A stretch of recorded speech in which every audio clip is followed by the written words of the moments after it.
একদম কম মশলা দিয়ে ছোট মাছের এই চচ্চড়িটা কখনো এইভাবে রান্না করে দেখুন। প্রথমে মাছগুলোকে ভালো করে কেটে নিয়ে ধুয়ে তাতে লবণ, হলুদ ও সর্ষের তেল দিয়ে ভালো করে মাছগুলো মাখিয়ে নিন।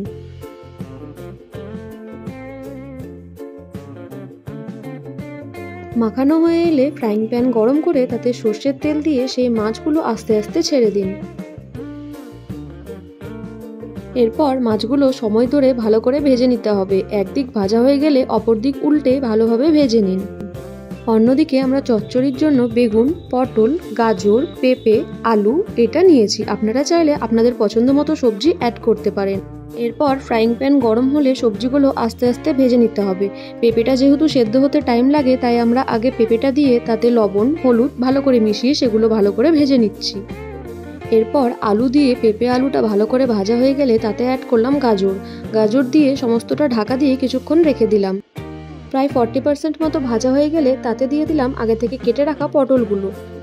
এরপর এই পটলগুলো নেড়ে চেড়ে নিয়ে তাতে দিয়ে দিলাম আগে থেকে কেটে রাখা বেগুনের টুকরোগুলো দিয়ে সমস্তটা ভালো করে ভেজে নেব। ঢাকা দিয়ে 5-7 মিনিট রাখার পর তারপর দেখলাম সবজিগুলো প্রায় ভাজা হয়েই গেছে। এবার সবজিগুলো আলাদা করে তুলে রেখে দেব। এরপরে সেই একই ফ্রাইং প্যানে তেল গরম হয়ে গেলে তাতে কাঁচা লঙ্কা আর 5 ফোড়ন দিয়ে কিছুক্ষণ নাড়িয়ে চাড়িয়ে তাতে দিয়ে দেব আদা বাটাটা ভালো করে নাড়িয়ে চাড়িয়ে নিয়ে তাতে দিয়ে দিলাম টমেটো বাটা। এরপর তাতে অ্যাড করলাম হলুদ, লবণ, লঙ্কার গুঁড়ো। এবার সমস্তটা ভালো করে মিশিয়ে হালকা করে কষিয়ে নেব। যেহেতু মশলা বলতে শুধু আদা আর টমেটো বাটা, তাই কষতে বেশিক্ষণ সময় লাগবে না। এরপর কষে এলে তাতে দিয়ে দিলাম আগে থেকে ভেজে রাখা সমস্ত সবজিগুলো। এরপর সবজির সাথে মশলাটা ভালো করে মিশিয়ে নিয়ে আরও কিছুক্ষণ কষতে দিলাম।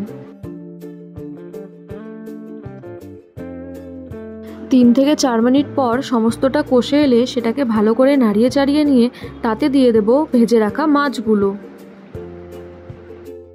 মাছগুলো দেওয়ার পর তরকারি সহ মাছটা ভালো করে আবার মিশিয়ে নিলাম।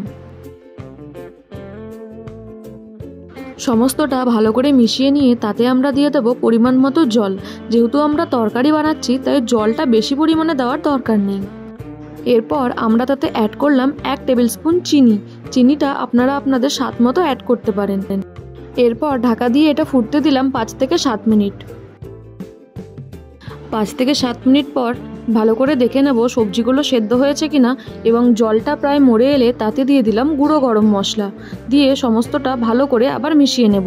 আর নামানোর আগে দিয়ে দেব সামান্য পরিমাণে ঘি দেওয়ার পর গ্যাসের ফ্লেমটা বন্ধ করে ঢাকা দিয়ে 5 থেকে 7 মিনিট রেখে দিলেই রেডি আমাদের ছোট মাছের চচ্চড়ি বা ছোট মাছের তরকারি। দেখতেও যেমন সুন্দর হয়েছে, খেতেও হয়েছে দারুণ। একবার বানিয়েই দেখুন।